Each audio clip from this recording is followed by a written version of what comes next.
Hello friends, welcome back to our YouTube channel Chambal GS academy पर। आशा करते हैं कि आप और आपका परिवार स्वस्थ होगा, अच्छा होगा।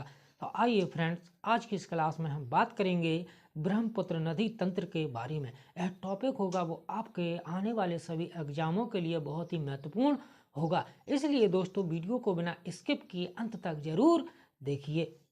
आइए फ्रेंड्स, आज की क्लास में देखते हैं कि ब्रह्मपुत्र नदी 3 देश चीन, भारत और बांग्लादेश से होकर प्रवाहित। जैसा कि आप मैप में देख सकते हैं कि ब्रह्मपुत्र नदी चाइना, भारत और बांग्लादेश 3 देशों से होकर प्रवाहित होती है। आइए फ्रेंड्स, इसके बाद नेक्स्ट पॉइंट देखते हैं कि ब्रह्मपुत्र नदी को 4 अलग अलग नामों से जाना जाता है। इसके बाद नेक्स्ट देखते हैं कि ब्रह्मपुत्र नदी को चीन के तिब्बत पठार पर सांगपो नदी के नाम से जाना जाता है। अरुणाचल प्रदेश में ब्रह्मपुत्र नदी को देहांग नदी के नाम से जाना जाता है और असम में ब्रह्मपुत्र नदी को ब्रह्मपुत्र नदी के ही नाम से जाना जाता है तथा बांग्लादेश में ब्रह्मपुत्र नदी को यमुना नदी के नाम से जाना जाता है। आइए फ्रेंड्स, इसके बाद नेक्स्ट पॉइंट देखते हैं कि ब्रह्मपुत्र नदी हिमालय के उत्तर में तिब्बत के पठार पर स्थित मानसरोवर झील के पास च्यामायुंग डुंग ग्लेशियर से इसका उद्गम होता है और यह हिमालय के साथ साथ पूरब दिशा की ओर बहती है। ब्रह्मपुत्र नदी हिमालय की सबसे पूर्वी चोटी नामचारवा के समीप दक्षिण की तरफ मुड़कर अरुणाचल प्रदेश में प्रवेश करती है। इसके बाद नेक्स्ट देखते हैं कि ब्रह्मपुत्र नदी की कुल लंबाई 2900 किलोमीटर है, जबकि ब्रह्मपुत्र नदी का अधिकांश भाग चीन में प्रवाहित होता है और ब्रह्मपुत्र नदी की भारत में लंबाई मात्र 916 किलोमीटर है। अर्थात ब्रह्मपुत्र नदी भारत में कुल 916 किलोमीटर ही प्रवाहित होती है।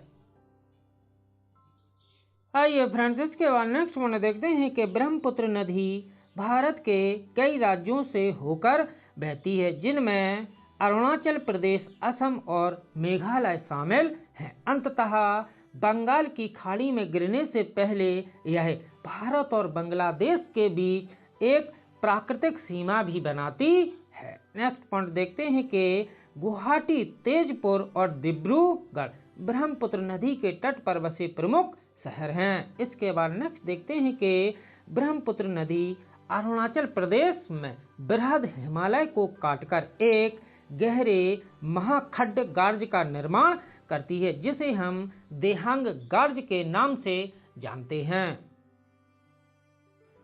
आइए फ्रेंड्स, इसके बाद नेक्स्ट पॉइंट देखते हैं कि ब्रह्मपुत्र नदी जब अरुणाचल प्रदेश में प्रवेश करती है तो अरुणाचल प्रदेश की 2 सहायक नदियां, एक दिबांग नदी और लोहिती नदी, ब्रह्मपुत्र नदी से मिलती है। तत्पश्चात ब्रह्मपुत्र नदी असम राज्य के समतल घाटी में प्रवेश कर जाती है। आइए फ्रेंड्स, इसके बाद नेक्स्ट पॉइंट देखते हैं कि असम के सदिया से लेकर धुबरी तक ब्रह्मपुत्र नदी पूर्व से पश्चिम की ओर एक रैंप घाटी में प्रवाहित होती है। इस रैंप घाटी के उत्तर में हिमालय पर्वत तथा दक्षिण में शिलोंग का पठार स्थित है। इसके बाद नेक्स्ट पॉइंट देखते हैं कि असम में ब्रह्मपुत्र नदी गुम्फित जलमार्ग बनाती है। इस गुम्फित जलमार्ग में ब्रह्मपुत्र नदी के बीच में कई नदी द्वीप पाए जाते हैं। इन नदी द्वीपों में सबसे बड़ा द्वीप माजुली द्वीप है। आइए फ्रेंड्स, इसके बाद हम ब्रह्मपुत्र नदी के अफवाह क्षेत्र के बारे में बात करेंगे।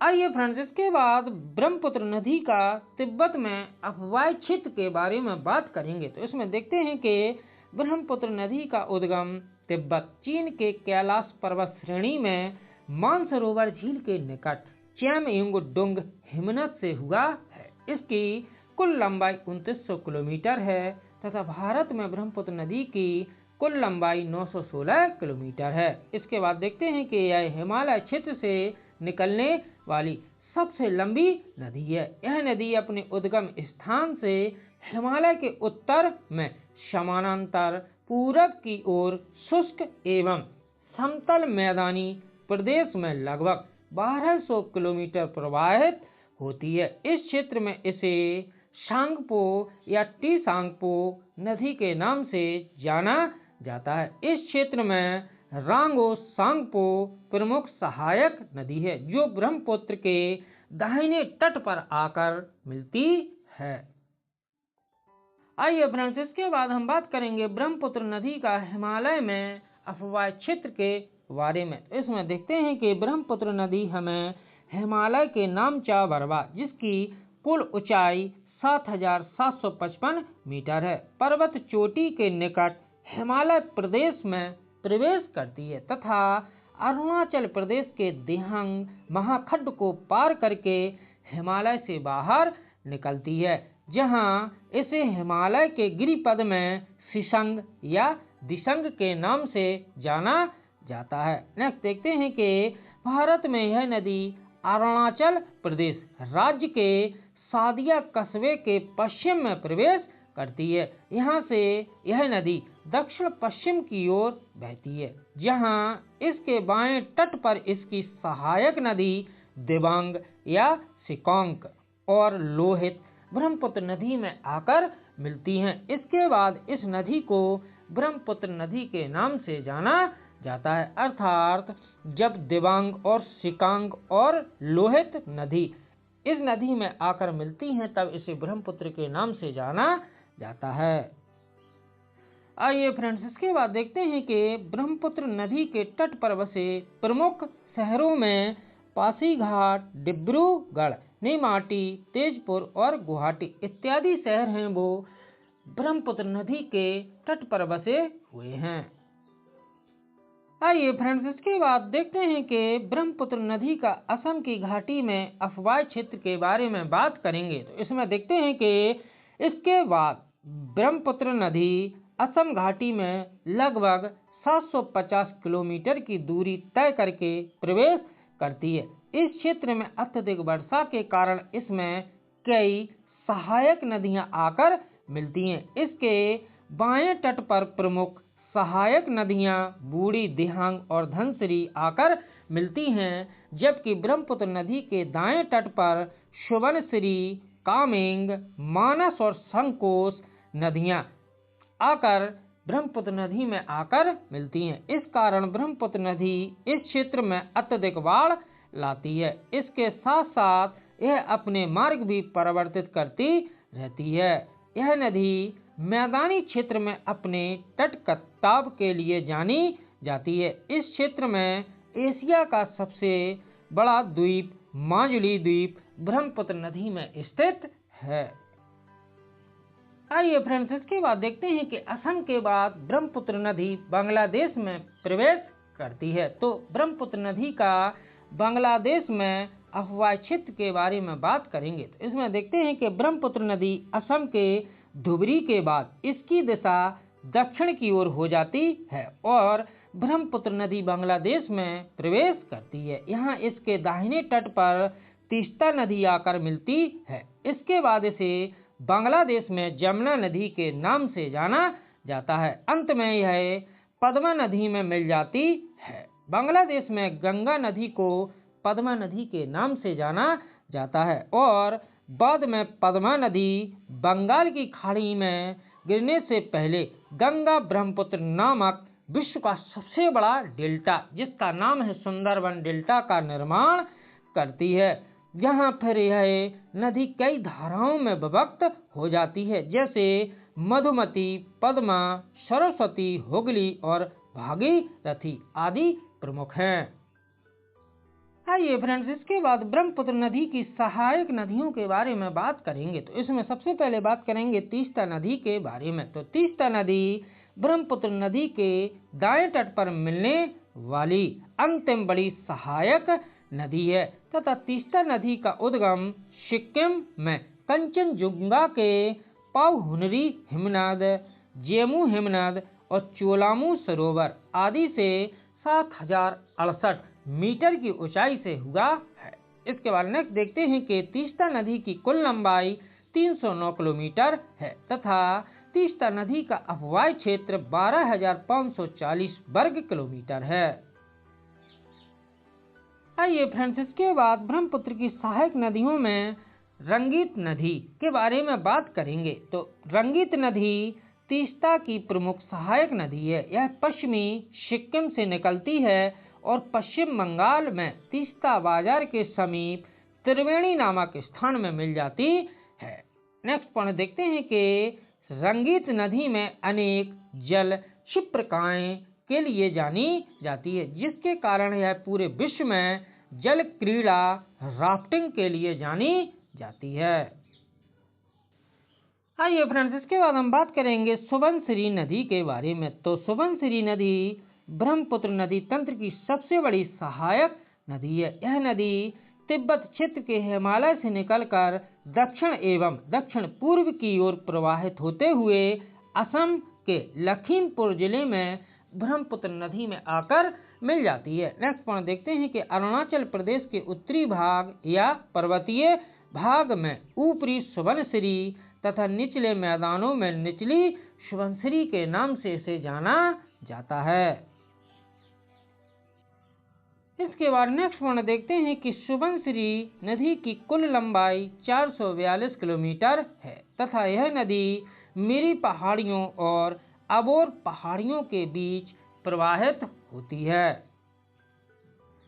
आइए फ्रेंड्स, इसके बाद हम बात करेंगे मानस नदी के बारे में। तो मानस नदी एक पूर्ववर्ती नदी है जो तिब्बत से निकलकर बृहत हिमालय में महाखड्डगार्ज का निर्माण करते हुए दक्षिण दिशा में प्रवाहित होती है। यह नदी तिब्बत से भूटान और उसके बाद असम के मैदानी भागों में प्रवेश करते हुए गोपालपारा के निकट ब्रह्मपुत्र नदी में आकर मिल जाती है।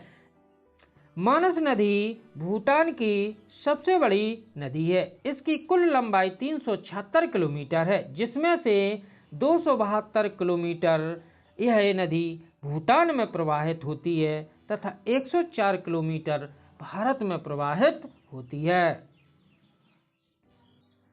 आइए फ्रेंड्स, इसके बाद बात करेंगे लोहित नदी के बारे में। तो लोहित नदी का उद्गम तिब्बत के पूर्वी भाग में जायालछू पर्वत श्रेणी से होता है। नेक्स्ट पॉइंट देखते हैं कि लोहित नदी अरुणाचल प्रदेश में दिबांग नदी के साथ सिसंग या दिसंग, जिसे अरुणाचल प्रदेश के पर्वतीय प्रदेश में ब्रह्मपुत्र नदी को सिसंग या दिसंग के नाम से जाना जाता है, में आकर मिल जाती है। इसके बाद सिसंग या दिसंग नदी ब्रह्मपुत्र नदी के नाम से जानी जाती है। इसकी कुल लंबाई 191 किलोमीटर है।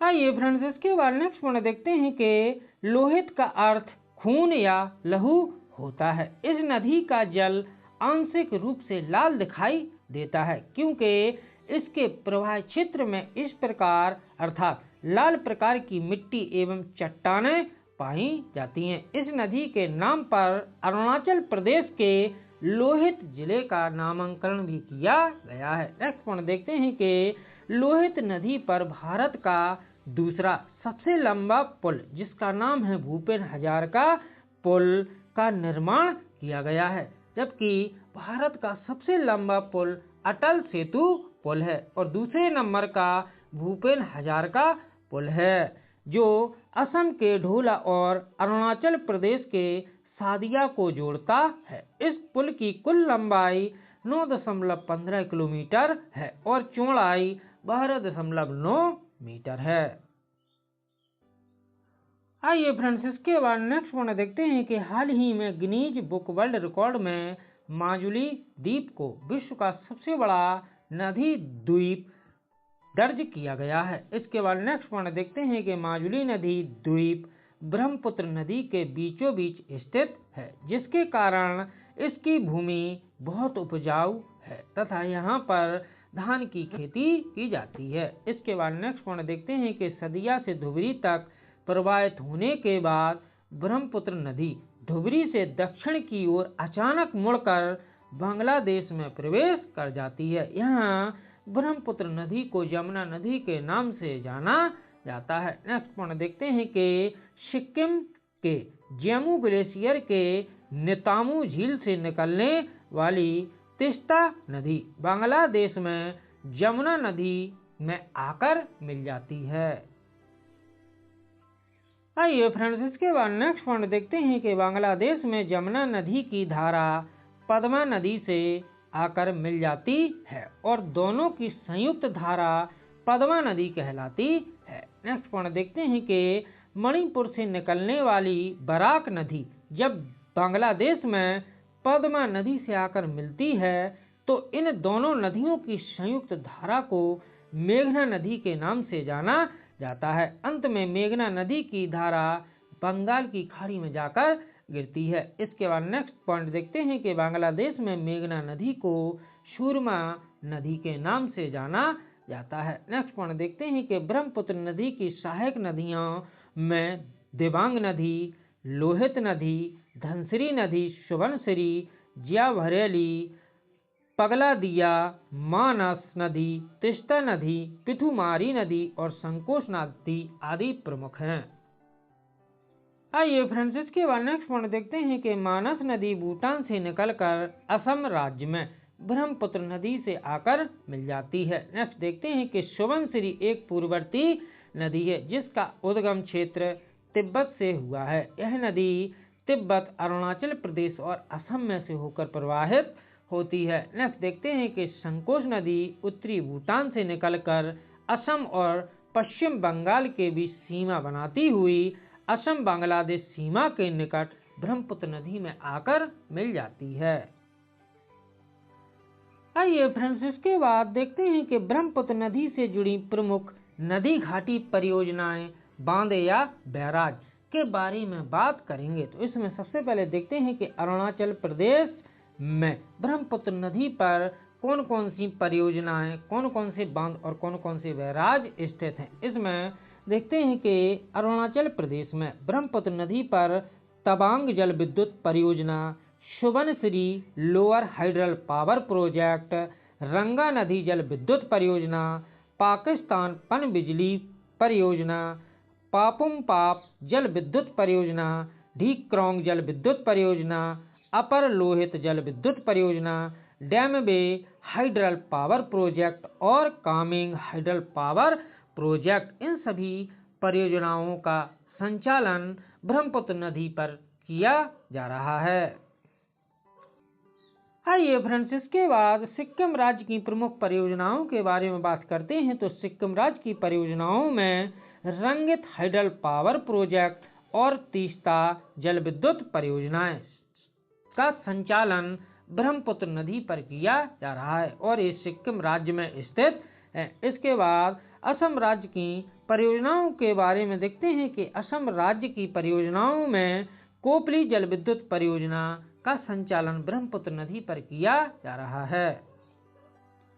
आइए फ्रेंड्स, इसके बाद मेघालय राज्य की परियोजनाओं के बारे में देखते हैं कि न्यू उमटपुर हाइडल पावर प्रोजेक्ट का संचालन ब्रह्मपुत्र नदी पर किया जा रहा है और यह मेघालय राज्य में स्थित है। नेक्स्ट देखते हैं कि नागालैंड राज्य में डो यांग हाइडल पावर प्रोजेक्ट ब्रह्मपुत्र नदी पर स्थित नागालैंड की एक परियोजना है। नेक्स्ट देखते हैं कि मणिपुर राज्य की प्रमुख परियोजनाओं में लोकटक जल विद्युत परियोजना और टिपाई मुख जल विद्युत परियोजनाएं ब्रह्मपुत्र नदी पर स्थित है तथा इनका संबंध मणिपुर राज्य से है। आइए फ्रेंड्स, इसके बाद देखते हैं कि मिजोरम राज्य में ब्रह्मपुत्र नदी पर कौन कौन सी परियोजनाओं का संचालन किया जा रहा है। तो उनमें तोईवाई जल विद्युत परियोजना, तोईरियल हाइडल पावर प्रोजेक्ट और धलेश्वरी जल विद्युत परियोजनाओं का संचालन ब्रह्मपुत्र नदी पर किया जा रहा है और इनका संबंध मिजोरम स्टेट से है। यदि फ्रेंड्स वीडियो अच्छा लगे तो वीडियो को लाइक करें, शेयर करें तथा चैनल को सब्सक्राइब करें जिससे नेक्स्ट वीडियो का नोटिफिकेशन आपको आसानी से मिलता रहे। जय हिंद, जय भारत।